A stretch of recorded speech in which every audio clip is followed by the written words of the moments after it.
Are you ready? Yeah. Wow. Is that loud? Comment below. Jon Peckman Podcast, Connecticut Valley School of Music and Dance, beautiful downtown Portland, Connecticut. Come over the bridge, pull a UE, park in front of the music store with the red neon light. We have music lessons, we have music gear, we have vinyl, we have turntables. We have a beautiful podcast studio. You could have your very own podcast here. Dave will tell you how at the very end.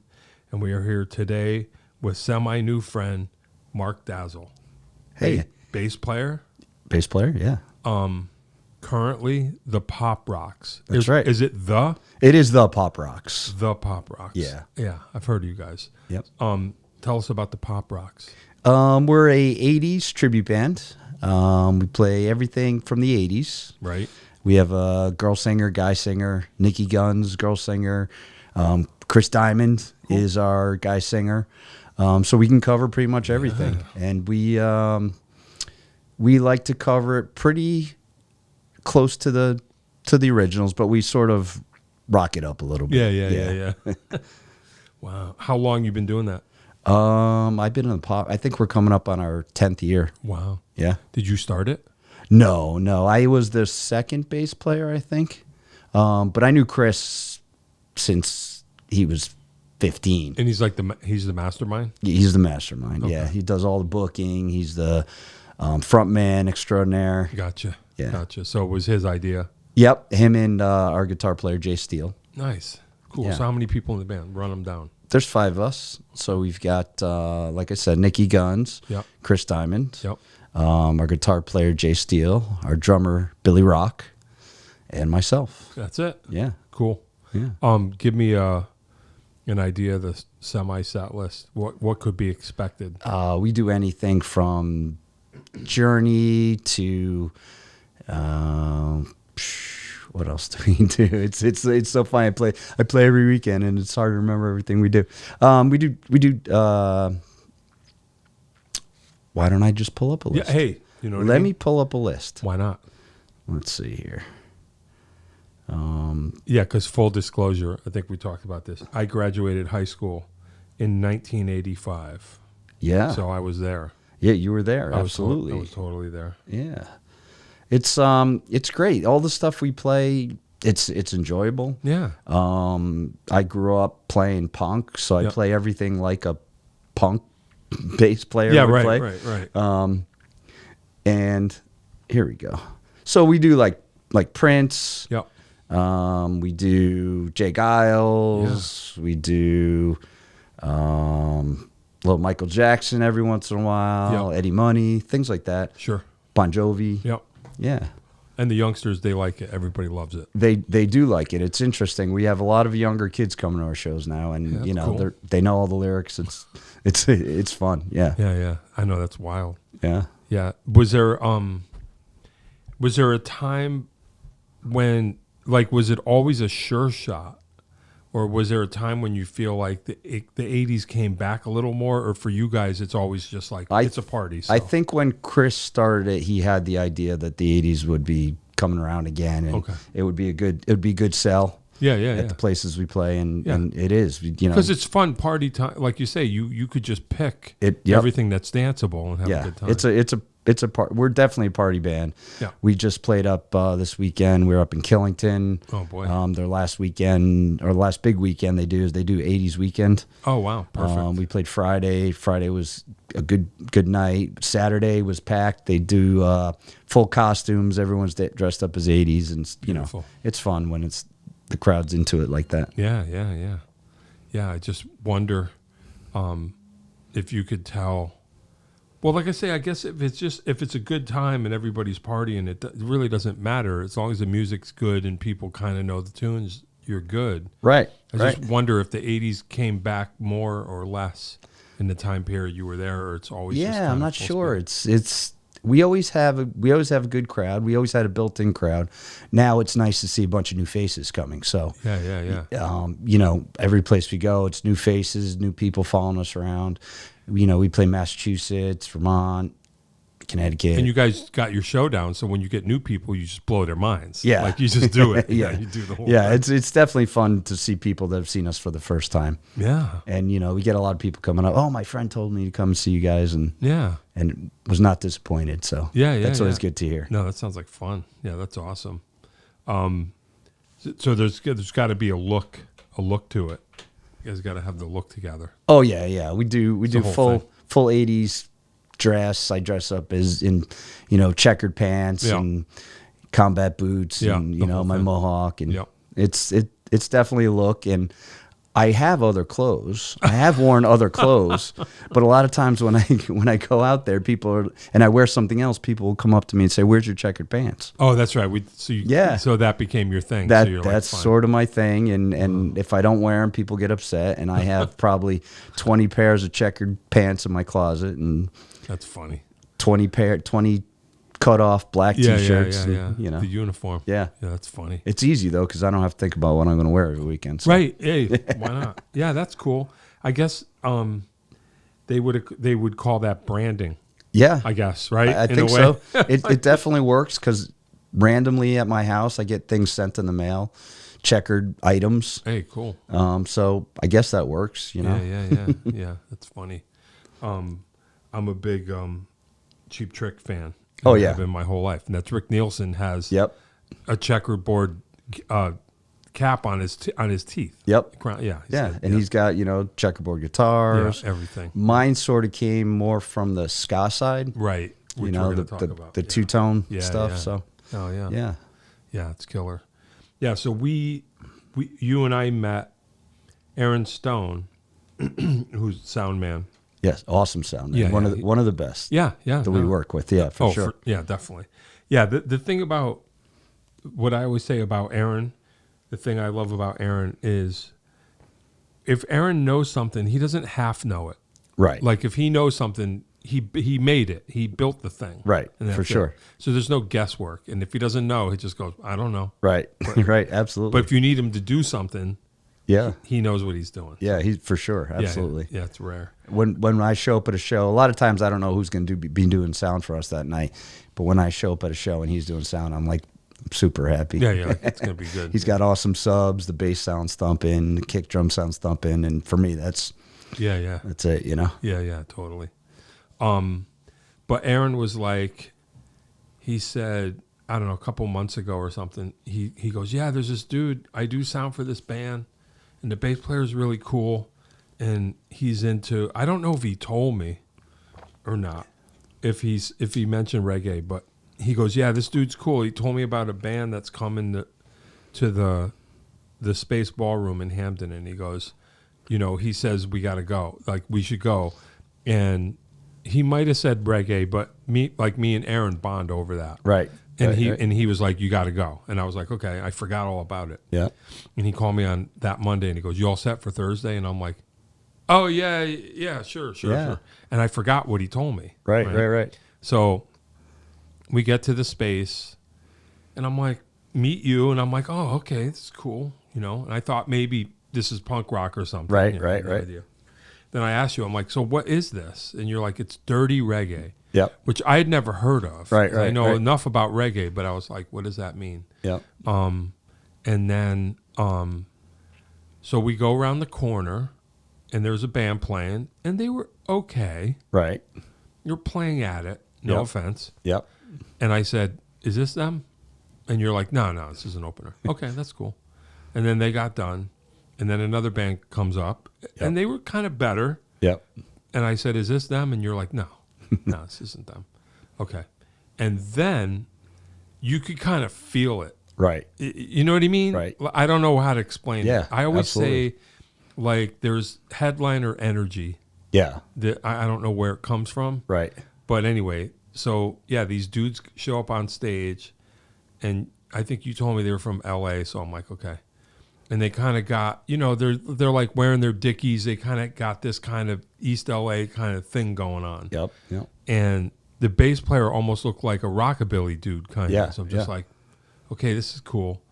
And the second they started playing, I was like, oh, okay. Yeah, this is. You're there, right? Yeah. I mean, I wouldn't say I'm an expert, but, and then we'll talk about how you got into it. But I've listened to enough of that kind of thing for years that you just either can do it or you can't. Right. And that's it. Right. And these guys instantly, I was like, oh, this is awesome. And they're called the Agrolites. Right. The Agrolites. Yep. Agrolites are great. Yeah. Oh, man. So that was one of the best nights I had in the longest time. I loved it. They were awesome. I bought the shirt. Yeah. I talked to the dudes. I downloaded 3 albums already. Awesome. I'm in. Yeah. Awesome. Yeah. Great. Yeah. Great New stuff. Agrolites fan. Yeah. Oh, 100%. I messaged them. Hey, Yeah. man, you guys are great. You know. Awesome. Yeah, totally. So I owe that to you because I had no idea. Oh, thanks, man. Yeah. No, that was killer. So I guess if you correct me if you think I'm wrong, but as far as I could tell, because dirty reggae, they made that up. Right. That's a term they made up because I thought, Right. is this some kind of reggae that I don't know about? I'm Right. not gonna say that I know everything, Right. but I was like, I don't know what that means. Well, there's so many different genres of reggae. You know, there's dance hall. There's, Sure. Just pure reggae, and it's. I think they came up with the term dirty reggae because it's sort of a mix of. They just mix it all up together. I gotcha. And what comes out is the Agrolites, and Right. yeah, and Right. it's fantastic. Yeah. More soulful. Right. Yeah, Right.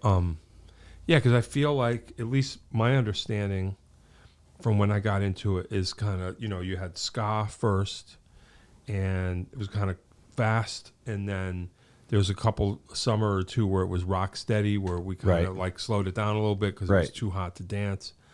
And then somewhere in there, they used to call it, before it had any kind of racial implication, they called it skinhead reggae. Right. It was kind of like what they were playing. Right. That's how I somewhat interpreted it. Yeah. Where it's just like super funky, Yeah, for sure. And then I guess then Bob Marley, then everybody just started getting too stoned, and then it got slower, Right. and then dubby, and which I love all of that. Right. But they seem to be like right in that sliver, Right, for sure. right? Yeah. Yeah. And they sort of, Which I love. They sort of mix it up a little bit too. Sure. They'll play different styles, and they'll throw it in there. There's where I come into it from is there's such a crossover between, ska punk, Yeah. and then you can cross over into ska with more reggae thrown in, and for me, it's basically what attracts me to any kind of music is the bass lines and the rhythms. If it's got a good bass line, good bass player, Yeah. I'm interested. Yeah, totally. How did you first get into the whole reggae thing? Well, when I was younger, I started out playing guitar when I was 8. Okay. Well, let's go back to the beginning. So you grew up where? I grew up in Monroe. Okay. Yep. All right. Yeah, I started playing guitar when I was around 8. Okay. Had a friend. We used to play around at his house. Maybe I was 10, 11. Yeah. His dad was a guitar player. He was a drummer. Then when we were around 12, 13, we wanted to make a band. And we had, everyone was either a drummer or a guitar player. Sure. No one was playing bass. Right. So I said, I'll play bass. Yeah. So I took lessons for guitar, basically taught myself how to play bass. And I used to say that Rush, Geddy Lee, taught me how to play bass. There you go. Because I would put an album on and I wouldn't flip the album until I learned the whole side. Right. Then I saw an interview, I guess it was in Bass Player magazine, and they were asking Geddy who some of his favorite bass players were. Right. And he mentioned Sting. I've heard of the Police. I didn't really listen to it at the time. So I got the first Police album, which was, sort of reggae punk. Yeah. And then from there, I went completely left, Rush by the wayside, took a right turn and went down the punk, reggae, ska line. And then I was just hooked. I'm like, well, I'm a punk now. So Yeah. And, all of that music, there's back in the day there, if you were a punk guy, you wouldn't be seen at a ska show. Is that right? For me, that doesn't, Yeah. it doesn't affect me. I like it all. Yeah, for sure. I hear you. So yeah, punk it wasn't groovy enough. Right. Right. And that's when you discover the thing. Right. And talk about groovy, you look at a band like Rancid. Yeah. And they combine, who I loved. I loved them. Yeah, they combine punk, reggae, ska. Yeah. You never know really what you're going to come up with. Yeah. And the interesting thing is Tim Armstrong, on his first solo album. The Aggrolites were the backing band. That's right. Yeah. And it was, it was awesome. And at the Aggrolite show where I met you, Yeah. I've seen them a couple. you told me I've seen them a couple times, the Aggrolites. But at the show we saw, they played a bunch of stuff off that album, which was fantastic because I don't know if I'm ever going to see Tim play that out live. So, yeah, right. Yeah, So it was great. Yeah. Yeah, that's killer. Yeah, I remember. I liked Rancid too. I did the same thing, like the Police, and then, when I was in high school, I was really into that first Specials album. Yes, like that album that was huge to me. That album was great. Yeah, and so, that was like so the whole two-tone thing, and then I just followed that. And for me, that was the beat or the English beat. Yep. I really like them. So I've also got a huge new wave, bunch of new wave bands I listen to. Oh yeah. I don't really have anything that I don't like. I like most music. Yeah. There's some things to me that don't really hit with me, but if it hits with somebody else, that's cool. Yeah. But all that stuff is great. Yeah, it's killer. Yeah. The reggae thing definitely came through in some kind of way. Right. I remember really, I was into that the UB40, the Labor Love record. I was just going to mention huge. UB40. Really absolutely, great. I saw them a bunch of times. Oh yeah. Yeah, it was funny. My boss at my real job today mentioned UB40, and I said, "Oh yeah, I've seen him a couple times." He was pretty shocked. Hey, that's cool. Yeah, that's cool. Yeah, I like that record. Yeah, everybody was having a whack at it, you know, one way or the other. Oh, for sure. And then you get bands like Real Big Fish and My Boss Tones, right? With all the cool horn stuff. Yeah. And then you look into like Streetlight Manifesto. I don't know them. Oh yeah. Okay. I'm gonna bring you to see them. Yeah. They're like the musicianship in Streetlight Manifesto is like unbelievable. Well, the Aggrolites were great. Yes, those absolutely. guys were great. Absolutely, yes. But yeah, Streetlight Manifesto puts the horns in the center of the stage. Okay. Because I thought, correct me if I'm wrong, but Aggrolites, it's the organ player. Right. It's all about him. I was like, okay, this is right. Is where There's it's another coming band, and actually Vic from the Slackers showed up. Oh, that's so the Slackers is East Coast. The bands are very similar. And when I was talking to Aaron, the sound guy, I said you could tell the difference if you're listening to an Aggrolite song or Slacker song by the whether it's an organ or if they have some horns in it. Oh, Slackers have horns. Aggrolites have the keyboards. And what did that guy play? Because he was all over the stage. Oh, Vic plays keyboards. He sings. He plays guitar. Yeah, I've seen Slackers, another band I've seen a bunch of times. Okay. So they're cool. So he just came out. Yeah. Because they were playing. They're from New York. They're based in New York. Okay. So like they're friends, and that was a surprise because I just saw him the week before. Oh, great. Okay. And I was like, hey, the guy was cool. Here. Yeah. Yeah, that was awesome. I thought I've been telling people about it because I was like, man, it's so cool. So I don't know enough. I'm trying to figure out about the Aggrolites. It's hard to find out enough, But so that bass player, I guess, is not right. Yeah, he's not the original bass player. Right, he's not the original bass player. I think they might have used him for a fill-in or something. But but he was great. Yeah. But he had. I was trying to explain to somebody because I don't know his story. I can't even find out what his name was. But he had like some sort of Epiphone short scale. Yep. Yeah, short scale. Yep. And he's kind of a tall guy with big hands, and he basically grabbed the whole thing underneath, cradled it, and played the whole gig with his thumb, just like this. Yep. Which is kind of funny because it almost looks like he can't play. Like if you handed a bass to your mom or something, she'd go, "Is this how you do it?" Right. Like it almost looked like he didn't know what he was doing, but it was perfect. Oh, it's fantastic. Yeah, because it's the sound. Yep. Because he played with his fingers, and I go, nice and thumpy. Yeah, I'm like, this is a choice. He's just deciding to do that, and then that way, if he's cradling it, he can kind of move around, and it looks cool on stage, and you definitely remember him. Yeah, like the bass player in the Slackers, Jard. He plays a short scale.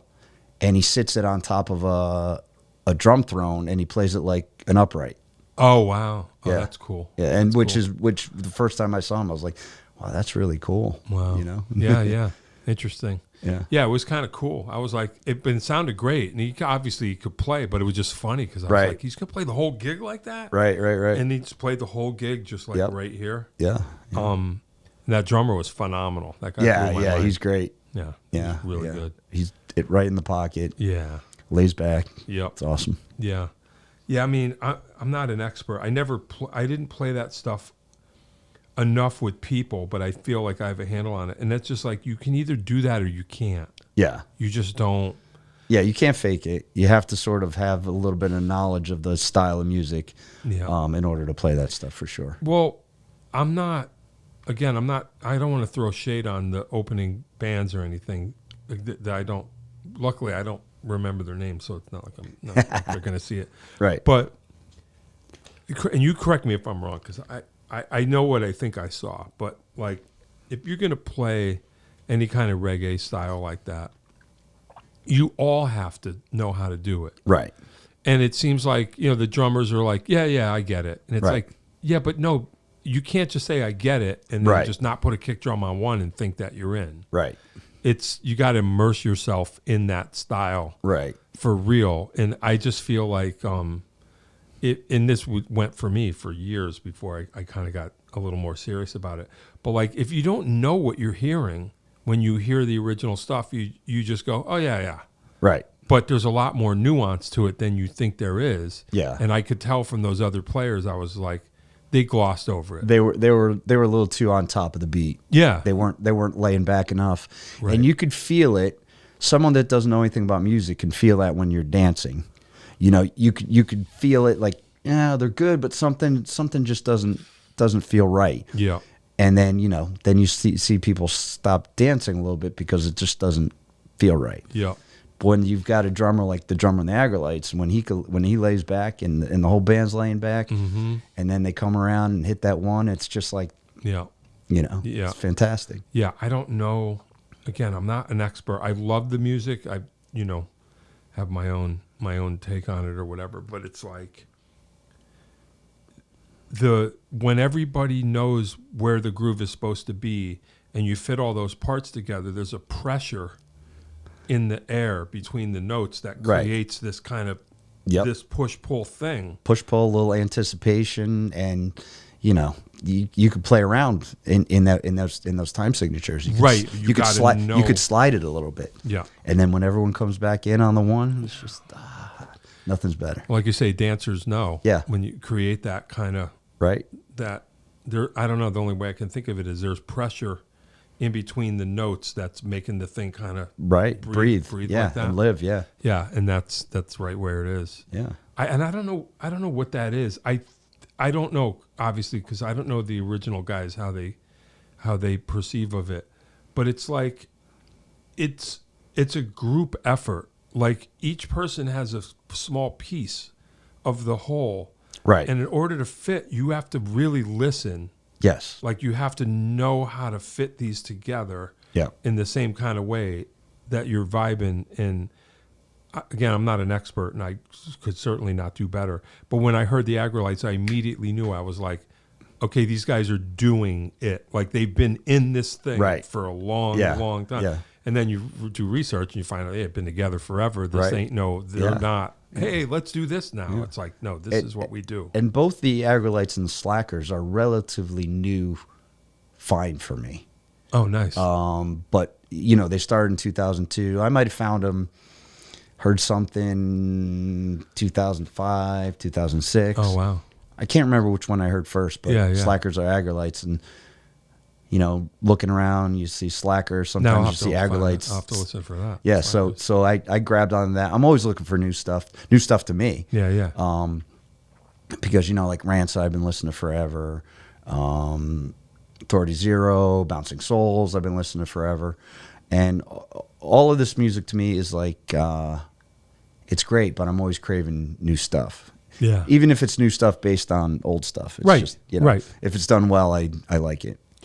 Yeah, definitely. Yeah, no, that they were, that was something else. So there you are, you kind of punk rock, but a little groovier kind of trying to find your thing. Right. And then what? Bunch of cover bands.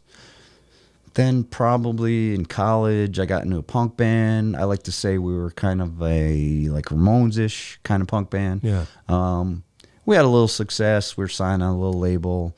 Got to play CBGBs a bunch of times, which was awesome. It's nice I never to say. did. Yeah. It was nice to say I stood on that stage. Sure. You know, Yeah. That place just has a vibe, and anybody that's been there knows what I'm talking about. It's just just to stand on that stage was fantastic. Yeah, that's crazy. Then I got in another band, All the Voices. They had small label too, which was really cool. They were sort of new wave, alternative. When I joined, I brought a little bit of a punk edge to them. They had a keyboard player when I joined. I was not the original bass player. The keyboard player left. The singer, guitar player, we were three-piece. Singer, guitar player said, we're going to look for another keyboard player. I said, well, wait a minute. Maybe I could play these keyboard lines on harmonica. Whoa. So I picked up all the keyboard lines on harmonica, which was... Did you play harmonica before? Yeah, I did. Okay. I had played harmonica, but never while I was playing bass. And so it was like... You played bass with one of them things? Yeah. Oh, that's hilarious. Yeah, it was funny. Wow. And it used to blow people's minds because that's different. It took me a little while to get the hang of it because I had to completely separate the bass from the melody that I'm playing. Yeah. That's so funny. It worked, and a punk rock bass player with a Bob Dylan freaking. Yeah, that's and funny. it was interesting. I didn't play it every, it wasn't played every song, but when I pulled it out and people saw it for the first time, like, what is going on here? Yeah. So that was kind of cool. That is cool. We went pretty far with that. Then you start getting married, you have families and stuff. So I didn't play after that for a while. Probably 8 years. Wow. It was hard getting back into it because in All the Voices we had roadies and they carried our stuff, and that you get used to that. Yep. Yeah. And so now joined another cover band here and there, and then ran into Chris again, and he said, "Hey, I want you to play bass for Pop Rocks," and I was like, "Yeah, sure." Yeah. And it's interesting because he said, here's a bunch of these 80 songs. And I'm thinking, all right, well, these 80 songs, how hard is it going to be to learn the 80 songs? It's not easy. Oh, really? A lot of them are keyboard bass lines. Sure. And when people make keyboard bass lines, they're not considering an actual bass player playing them. Sure.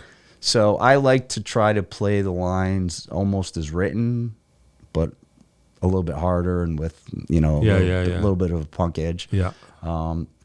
And honestly, I think it probably made me a better player. Wow. Picking up all these 80s songs. What's the hardest synth bass tune on the set list that you're like, oh no?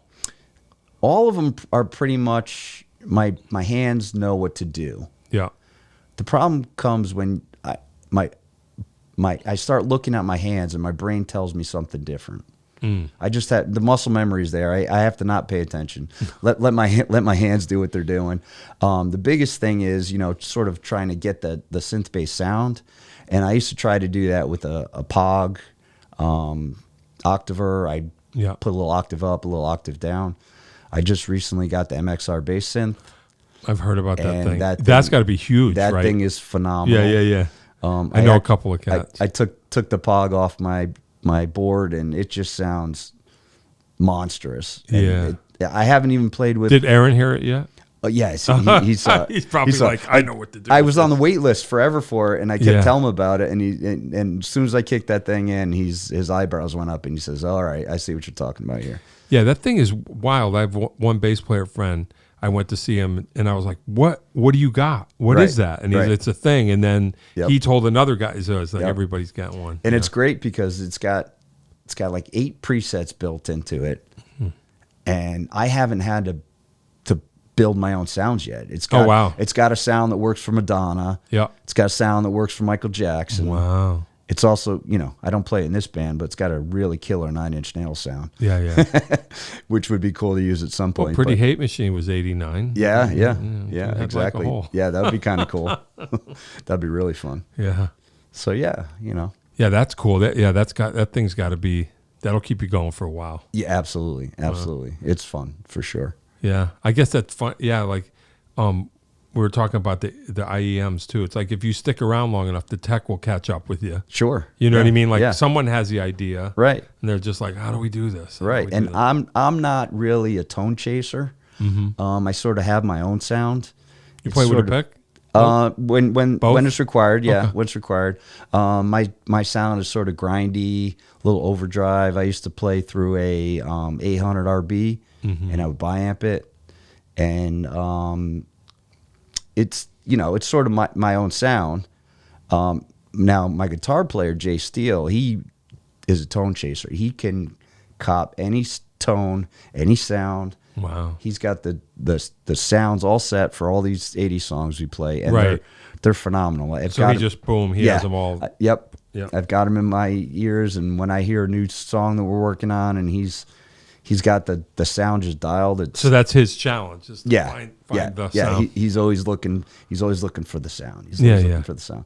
And he's always telling me to go digital, and I'm like, I don't know. It's for me as a bass player, it's like there's almost, if I got a digital board or digital multi-effects or modeler. Yeah.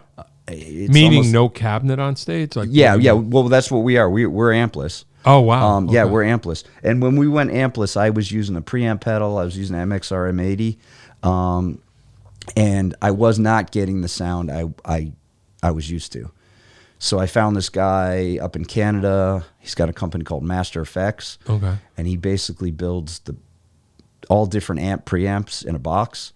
So he's got my 800 RB in a box. It's not digital, and it's got the... Well, let me ask you, when he says go digital, I don't know exactly what that means. What do you mean? That's like you get like a Line 6 modeler. Yeah. So it's sort of like, it's got all cab sims in it. It's got all effects pedal sims in it, and you could chain them all together and sort of model your sound to the way you want it, or you can model your sound to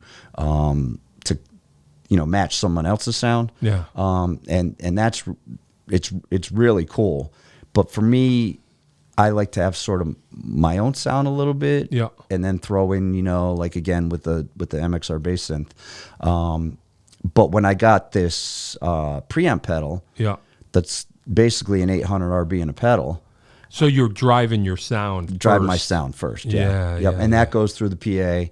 And it took me a little while. So you guys have like no stage volume. Well, our drummer. Yeah.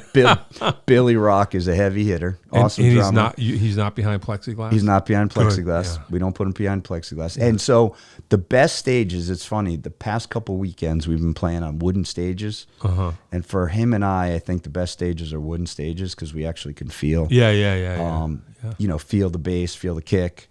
The worst stages for us are if they're concrete. And you just feel completely isolated. I can't really feel the bass. And you can do your own mix. Yep. We all do everything. We do all. Each of us has our own mix, and it's great. So you hear get the drums in there and the way you want them. Yep, for sure. That's cool. Yeah, that's wild. It works, and sound guys love us. We bring our in-ear rack right up on stage. They plug right into that, and they're happy. Yep. So everything's in there. Everything. The drummer, sound guys still have to mic the drummer. Yeah. We use a Yamaha EAD for our in-ears. It's it's got a trigger and 2 condenser mics, and that's perfect for us. Nice. So you can just kind of hear ambient. Yep. You can hear. Yep. Yeah, that's the way to do it. Yeah. It's killer. It's easy. I'm all about the quick setup time. It's, we could be set up in 40 minutes. And, that helps. Yeah, absolutely. Yeah, that's cool. Yeah. Yeah, I started, I don't have anything like that. Now I'm very primitive still because I don't need to move around. And I figured out my own kind of in-ear thing. And once I started doing that, and you realize you can tweak things, being a drummer, like I'm so dependent on what it sounds like in the room. Right. And it affects the way I play. Right. So I'm always adjusting. And then once I realized when I got into my in-ear thing, I was like, oh, hey, I can just tweak until it sounds kind of like where I was. Right. And now I'm actually, there's a continuum where I can kind of progress. Right. Because a lot of times I'm just trying to make it sound like I want it to. Yeah. by my touch. Right. And now, anyway, The in-ears are cool. The interesting thing is, though, you know, you would think being ampless, having everything in your ears, it is still room dependent.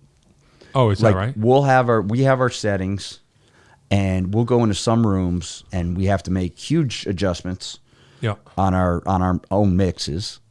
And then in some rooms you don't have to touch anything. And it's really weird. And I'm not sure if it's maybe we should ask Aaron about this. Yeah, right. Yeah. But I'm not sure if it's because we're picking up stuff from the drummer's EAD, right? Or if it's just I think a part of it also has to do with what the stage is made of. Yeah, yeah. How far back we are from the subs. Oh, I see. Yeah, because you don't know how much you're just getting from feel. Yeah, right. Yeah. So it's something you have to adjust. I usually don't touch mine too much. Yeah. Unless I can't hear, I can't hear the drums enough, or I can't hear the guitar enough. Yep. I'll tweak those a little bit, but other than that, killer. Yeah, easy setup. Why not? Yeah. That way you can get it done and be consistent. Right. That's part of it too. So when people see you, it's consistent. Right. Yeah. We give them, or our sound guys give them a consistent sound. Yep. They don't have to fight with our stage volume. Right. Yep. Yeah. So it's really good. Yeah. Yeah. No, I guess that is one good thing. I mean, as a drummer, it sucks sometimes because then it's like they won against us by putting us through plexiglass. Right. Now the drums aren't leaking into the vocal, and I'm like, yeah, but it sucks for me. Right. Yeah. Because there is a little bit of a disconnect, I guess. Yeah. Yeah. And you have to sort of work through that, but after a while, you get used to anything. Although I think anyway, when I was doing it, the in-ear thing, it wasn't as developed, so it was harder for me to get a full band mix in there. So I was really isolated. It's probably easier now. Anyway. Yeah, the stuff, the equipment that they have now, it's like, why not do it? And I did not do it until I was in the Pop Rocks. Yeah, right. And Chris is always looking to make everything better. He's like, hey, we should go in-ears. Yeah, yeah. So we started out that way, and then So you didn't start that way? No. Yeah, yeah. Then we're talking. They're talking about going ampless, and I was like not happy. Yeah. Because I'm used to feeling my my cabinet behind me hit me in the back. Yeah, that's got to be a huge and that took a little bit of a an adjustment period. You guys have dummy cabs on stage? You must. No. A wall of man, you should have inflatable gigantic wall. No, that's just something else to set up. I don't want to set that up. Right. Easy setup. That's right. Yeah, that's funny. Yeah. I don't know how big a Cheap Trick fan you are, but like nowadays, like you can see how it is, and like they have everything on like a frame. Right. So like Rick Nielsen, he's still got his wall of cabs. Right. On a frame. Yep. And then you're like, well, wait, there's just a twin over there, and his whole wall of amps are just lights. Right. There's lights in them. I mean, they were doing that way back in the day too. You see those old pictures of stacks of Marshalls, and they're just all hollow cabinets, and it to the point now. I don't even think people care if they saw amps on stage. Right. Well, we're at that point. Yeah. Now, the general public, they don't care. They just want to sound good. Right. Yeah. They don't. Yeah. There should be projection. You should have. Yeah. You know what I mean? Like somebody. Yeah. Projection mapping. Yeah. Oh, believe me. I do most of our lights for the band. Oh, there you go. We're in a transition stage, so I'm always looking for things that make us visually interesting. Yeah. Because I was thinking, like. It's in a Zeppelin tribute, and I'm like, I don't want a gong because I don't want. And I'm like, well, what would happen if you just projected one? People wouldn't even. Right. If you have the visual, it would for sure be there. Yeah. There you go. That's awesome. Imagine. Yeah. Wow. Yeah. Cool. So just pop rocking it up. Absolutely. That's your thing. Yeah. Until the wheels come off. Until the wheels come off. I think, I don't know. I'm an '80s child. I mean, the music's never gonna go away. No, and there's so much of it. Right. It's we'll pick a song and it might not go over for some reason or another, and I'm like, all right, there's a million more. Right. Let's try something else. Let's see what works, So you just keep it moving. Yeah. And Chris does, he does most of the set lists and stuff, and I don't even question. I'm like, yeah, we'll try it. Try anything, Yeah. What are some of your favorites? Well, now the ones that make me happy are the ones that I get to play with the MXR or bass synth. Yeah. You know, like we do Madonna, Holiday. Yeah. It's got a really cool. The bass line's pretty simple, but it sounds good. The Way You Make Me Feel, Michael Jackson. Yeah. You know, that with the bass synth on, it just sounds monstrous. And, you know, another simple bass line, but it works, and you know. Yeah. Now I got to see you guys. I got to see the show. Well, you know, we're playing this weekend. We're playing Friday night at Stormy's in Shelton, and then on Saturday night we're playing at Woodbury Brewing. Oh, we play there a lot, and it's really nice because it's only 10 minutes away from my house. So. Hey, there you go. Yeah, cool. Yeah. Maybe I'll show up someday. Yeah, you should. I got to see it. Yeah, I'll know every single tune. Oh, you will know every song. Yeah. That's cool. Yeah. Like, so you guys, you don't go deep cut because, like, not usually. No. Every once in a while, Chris will pick something that'll sort of harken back to my new wave days, and you know, you could tell, he could tell for sure. You know, you look in the crowd, it's like, I don't know, this one's going over, but I'm like, hey, that's cool. I'm happy to be able to play it a couple times. Yeah. That's funny. What's like the?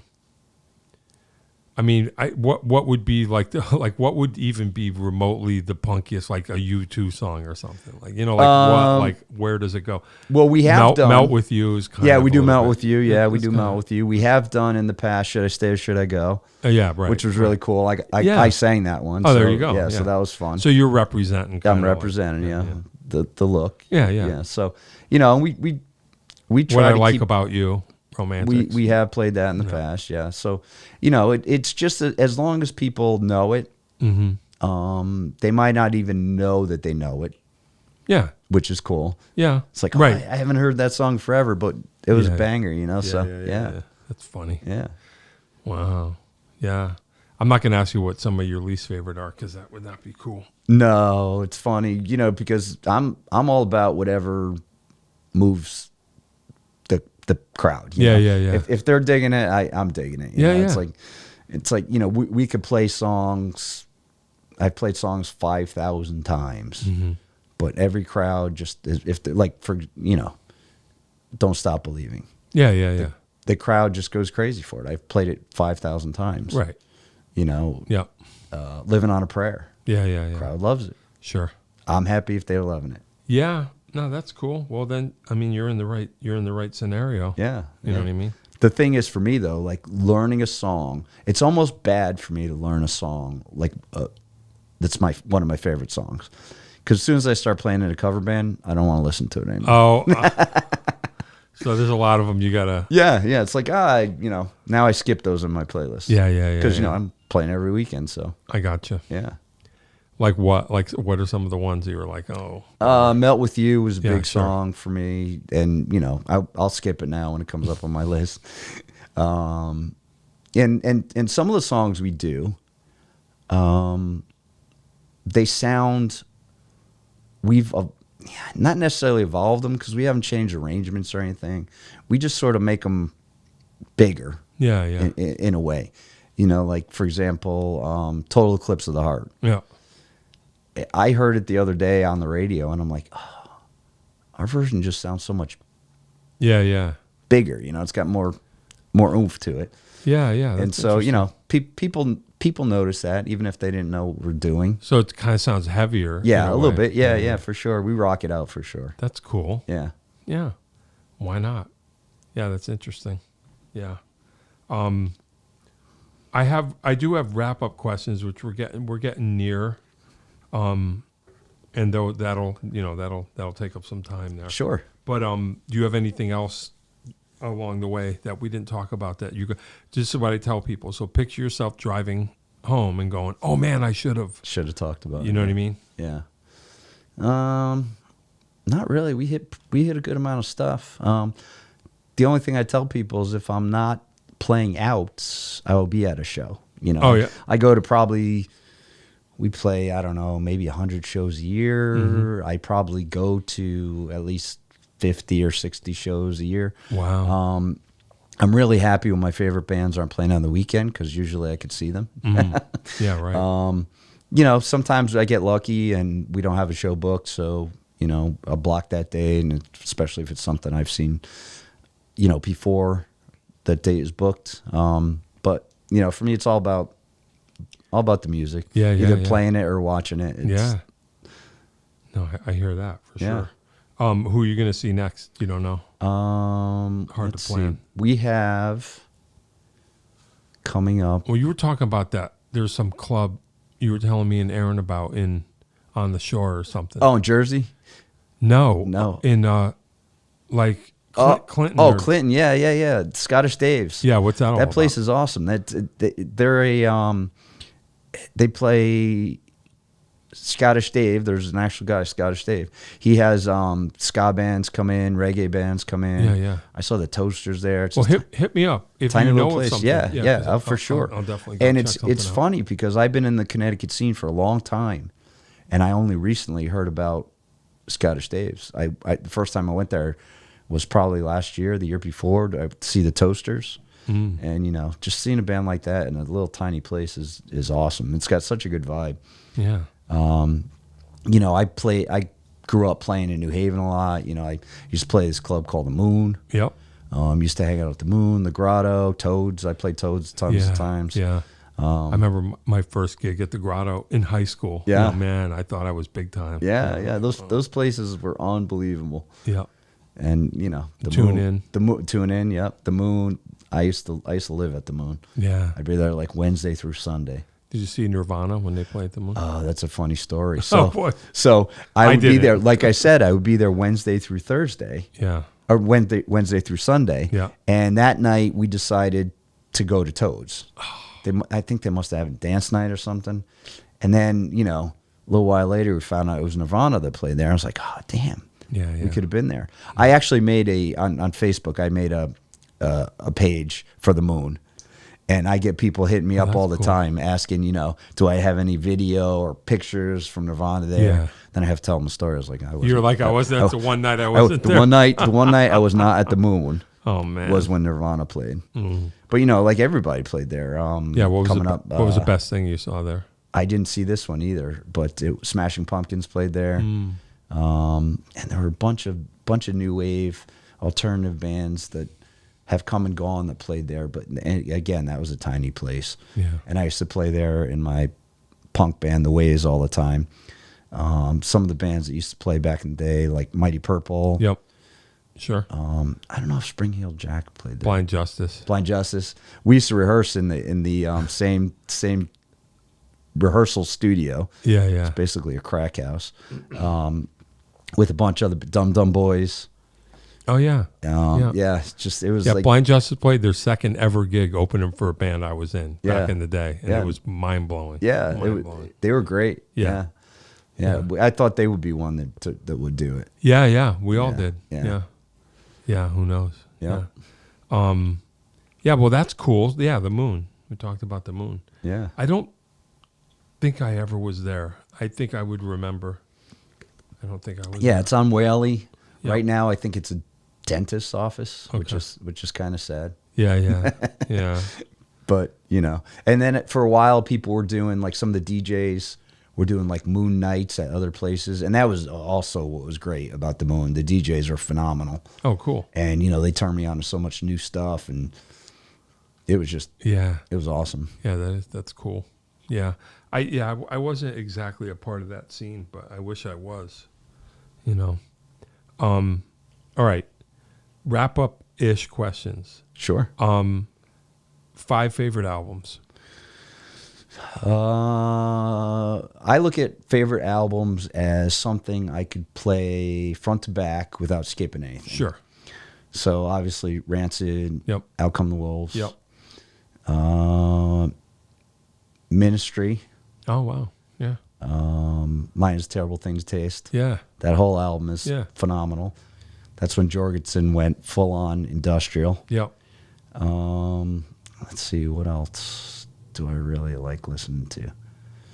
And then this is gonna sort of throw you a little bit, but like Crosby, Stills, and Nash. Sure. Some of those albums Yeah. were great. Yeah.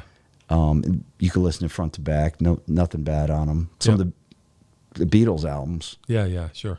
Front to back. Yeah. Authority Zero has a bunch of albums that are just unbelievable. Cool. I've seen them a bunch of times. They never disappoint. Yeah. I guess you're asking Desert Island type albums, right? Yeah, that's usually the term I use, but sometimes people don't know what that term means, so I changed it. Let's see what else. Oh, Pretty Hate Machine. Yeah, sure. Nine Inch Nails. Sure. That's another one that just front to back is just unbelievable. Yeah. I don't know. I actually did not know this. I did not connect the dots, and I don't know. Maybe you know this, but this was something that blew my mind. Did you ever hear of a guy named Keith LeBlanc? Do you know who Keith LeBlanc was? I'm not sure. Most people don't. So here's what happened. So he's sadly departed now, but he was a drummer, right. And I knew his name around. I knew he was connected to something or other, whatever, and I got him on the show. Right. And he came, and I didn't really know a whole lot about him, but he was super sweet, totally cool guy. And he's telling his story, and he grew up in like Bristol, and he got his start as he was the first the house drummer for the Sugar Hill label. Right. So he played on all the early hip hop nice, stuff. That nice. was him. Yeah. And then somewhere along the line, he was cutting edge, and he started programming. Right. And he started, was one of the first dudes to really get into the drum machine. And I don't know what album it was because I'm not a ministry expert. Right. But he worked with Al Jorgensen to do that thing. Right. And then Trent hired him right. to do Pretty Hate Machine. Right. And not that I didn't believe him, but I'm like, yeah. Right. And then he went on to play with Seal and Andy Lennox and this and that and this and that. And I'm like, Keith LeBlanc. I'm like, okay. So I had him here, and he was super cool. And then I went home, and like it's just one of those weird things. I go, really? And I look at the same Pretty Hate Machine that I've had forever. Yeah. His name's right there. Right there. Awesome. In plain sight. Yeah, that's great. And so then I did a deep dive. I started listening to everything that he did. He was involved in a couple of different things. Yeah. And I did this for my wife. I showed her. Like the stuff that he did right before Pretty Hate Machine, it's clear. It's obviously, it's like, here it is. Right. And even she goes, oh, wow. Yeah. And if you think about it, Trent didn't really sound like that beyond, Broken was different. Right, for sure. And I'm like, that's Keith LeBlanc. Right. So I had him back the next week, and I was like, all right, let's get into this. So now you want to talk about it. Because he was so chill. Yeah, I mean, I industrial. I love industrial. Yeah, me too. Front 242, Nitzer Ab, Skinny Puppy, like all that stuff. And that probably started from when I was listening to New Order. Oh right, sure. And you talk about the programming. Like Blue Monday was one of those songs. Yeah. And then Quincy Jones wanted to do a mix of it. Yeah. And he gave it back to New Order, and he barely changed anything. Yeah, right. And they were like, well, what did you do? He's like, there's nothing I could change to this. Yeah, it was like so perfect. And Joy Division, New Order, and then all of a sudden it just turned into this whole dance thing, Depeche Mode. Yeah. And that stuff is awesome. Yeah. And back in the day, all that stuff was coming out, and my drummer friends were like, "Oh," some of them were like, "We're getting replaced." Yeah. And obviously that didn't happen. No, it was just another instrument, basically. Yeah, for sure. Well, that's the way Keith told it was. He was like, "Well, like I'm a drummer, so if someone's going to do this, I'm going to do it rather than be out of work." Because he thought they were going to be out of work too. Right. It was that's the thing. Yeah, I always liked, I'm a drummer and had been my whole life before drum machines, but I loved it. Yeah. It's weird. I'm trying to figure out, put the pieces together. But when I was young and I first started playing drums, getting into it, I only had whatever records were around, and they were disco records. Right. Disco was huge. So I was playing to a click without knowing it. Right. So like my time got really centered. Yeah. And when drum machines came in the 80s, I was like, I'm more comfortable. I mean, I like feel too, but I'm comfortable when things are right on the nugget. Right. And I'm like, okay. So I was all in with drum machines too. As a Right. drummer, Right. I learned to program. You know, I was like all into it. Right. And the best drum machine beats Yeah. are not so quantized. Right. Yeah. Right. Yeah. Right. A lot of stuff now Degrees of swing. is so quantized. Yeah. Yeah. And it's just so rigid that it loses its feel. You know? Yeah. No, it was different. But a back guy then. that could program something that's got a feel, or like you say, swing. Yeah. You know, those are the best drum beats. Yeah. Yeah. By the time I got my hands on a half decent drum machine and was learning to program it, you could actually swing things to a degree within it. Right. Because, you know, so like I would swing, you could just swing the hi-hat Right. by a couple of notches and keep everything else straight. Yeah. So I, you know, could kind of get a thing. Yeah. But yeah, anyway, that's a sidetrack, but the Keith LeBlanc story, respect. Yeah, that's pretty cool. Yeah, but it was just wild. Yeah. The Pretty Hate Machine. Yeah. I hear it completely differently now. Right. Yeah. After knowing that, you know, you're just like, oh. And then he got a co-production credit. Yeah. You know, and I'm like, oh. And then another quick one, I, you know, was talking to him, and I used to love an ABC record called How to Be a Zillionaire. Oh, yeah. And he programmed that whole record. Oh, he did? And I Yeah. didn't know. And That's I went cool. back and took my record out Well, that now I I'm bought gonna in high school. I'm going to be doing that too. And his yeah. freaking name is, I'm Yeah. like, it was there. Yeah, the that's whole awesome. time. Yeah. So Yeah. funny. Yeah. Because there's some rad programming on that record. Oh, yeah, that yeah, I for used sure. to like back in the day. Anyway, yeah. Desert island food. What could you eat if you could eat something every day with no consequences? What would it be? I guess pizza. Sure. You know, especially New Haven pizza. Yeah, yeah. You know, all the big ones. I just went to Zapardi's yesterday. Parties. Yep. Yep. I actually went back for the first time in a bunch of years, a couple weeks ago. Yeah. Parties is great. Yep. Pepe's, Sally's, of Modern. course. Yep. Sure. You know, All the big ones. yeah. Yeah. Yeah. I like it all. My parents live in Naples, Florida now. Oh, wow. And every time my mother comes up to visit, she's like, let's go get some pizza, because Yeah. you can't get any good pizza in Florida. Is that right? Yeah. Yeah. Not like that. No. Yeah. It's terrible. Yeah. Yeah. I you know, I'm kind of team Sally's over the years. I just kind of Right. zeroed in. But I don't get to get there much. But I got to say, a couple of times, just like out of circumstances, I ended up at Zapardi's, and it's creeping up. Right. I'm just like, you know what?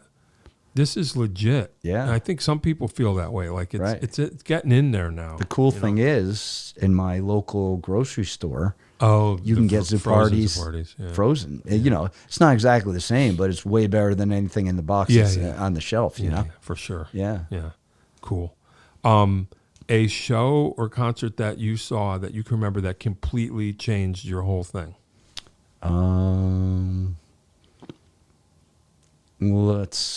Flogging Molly, probably. Oh, wow. Yeah, Flogging Molly just blew my mind the first time I saw him. It was quiet. Well, not quiet necessarily. They were playing their sort of intro music. Then they came on stage and hit it, and the entire crowd just went insane. And I was actually talking to some people at the time, and I said, have you... And actually, this is probably the second time I saw them. The first time blew my mind. Second time I saw them, I was just talking to people on the floor. Yeah. And I said, have you seen them before? And they said, no. And I said, well, they're going to start in a minute. You better brace. And they're like, what are you talking about? Yeah, yeah. And then they started, and all of a sudden they just got swept away. Yeah, yeah. I told you that happened to me with Fishbone. The first time I saw Fishbone, I didn't realize. Fishbone was another one that blew I was my out there mind. trying to get a nice view, and Angela came out and kicked me right in the eye, not on purpose, but he came right out and it stayed happens. so fast that I didn't even put my hands up, and his boot hit me right in the, and I was, oh no, I got swept away. At shows, I'm still stage diving, I'm still crowd surfing. Yeah. In fact, at the Space, Big D and the Kids Table filmed video for the new album. And I was there, and I was stage diving and crowd surfing, and the first video just came out. And there you are. And I'm all over it, which is kind of cool. Yeah, that's cool. Yeah. Yeah. For posterity's sake. Why not? Yeah. No, that's killer. Killer. All right. I think we're kind of good. Awesome. Right? Yeah. I mean, that was fun. This was absolutely fun. I probably could talk to you for another 2 hours. Well, you can come back anytime. Yeah, sure. Think about it and come back. If any of your band members want to come on and yak, yeah, you're more than welcome. Sure. I wanted you since I met you, I was like, yeah, you got to come on, because you guys are out playing, so it's cool, give people a little insight as to what goes on. We're definitely active. Yeah, cool. Like herpes. Active. I don't know. No idea. Oh, that's terrible. No, I know it is terrible. Mark Dazzle was here. I appreciate you coming too, because I had a no-show and I was kind of scrambling. Yeah. And I was going to reach out anyway. Right. And I was like, well, I'm happy to be here. Yeah, man. Happy it worked out. I appreciate it. Yeah, killer. Yeah. All right, I'm playing the theme that you can't hear. Okay. Because you didn't wear headphones. I didn't wear headphones. Mess up your thing. Yeah, it's like I got the thing going. No, that's fine. That's the way it's got to be. The theme is awesome, by the way, that you're not hearing. Jon Peckman Podcast, Connecticut Valley School of Music and Dance, beautiful downtown Portland, Connecticut. We're here. Mark Dazzle was here from the Pop Rock. See him this weekend. They're at. This might come out before then. This is going to come out Friday. Tell us where you are Saturday. Yeah, we're going to be at Stormy's in Shelton and at Woodbury Brewing. You heard it here. Woodbury. Woodbury Brewing. On Saturday. Yep. You might see me there. You never know. You should go. I have to see this. You should go. That's a good place to see us. Oh, cool. Yeah. All right, I got to see it. Mark Dazzle was here. Thank you. Thank you. That is all. If you'd like to start your own podcast, give us a call at Connecticut Valley School of Music and Dance. Our professionally designed podcast space is here for all your recording needs. Rent out our studio to do interviews with up to 4 people, to record audiobooks, social media content, and all other recorded material. Our rentals include a private studio along with our professional-grade podcasting equipment, and we can customize your output to whatever your needs are. We also have green screen capabilities, which will expand to video capability if you so wish. So check us out here at convalley.net/podcast.